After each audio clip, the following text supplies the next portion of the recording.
நள்ளிரவு நேரம், வீடு மொத்தமும் ஆழ்ந்த உறக்கத்தில் இருக்கு. நீங்களும் தூக்கத்தில் இருக்கீங்க.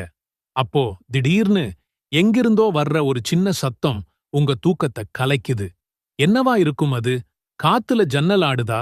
இல்ல வேற ஏதாச்சும்? நினைச்சு பார்க்கவே மனசுக்குள்ள ஒருவித பயம் வருது இல்லையா? அந்த இருட்டும் அமைதியும் நம்மள இன்னும் பலவீனமா மாத்துற மாதிரி ஒரு உணர்வு. நம்ம வாழ்க்கையில கிட்டத்தட்ட 3ல ஒரு பங்கு தூக்கத்துல தான் போகுது. அந்த நேரத்துல நம்ம சுய கட்டுப்பாட்டுல நாம இருக்கிறதில்லை.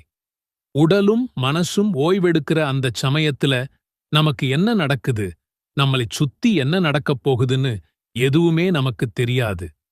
விபத்துகள், திடீர்னு வர்ற நோய்கள், கெட்ட கனவுகள், ஏன் கண்ணுக்குத் தெரியாத தீய சக்திகள்னு ஆபத்து பல வடிவத்துல வரலாம். பூட்டுன கதவோ உயரமான சுவரோ இதுக்கு முழுமையான பாதுகாப்பை தந்திடாது.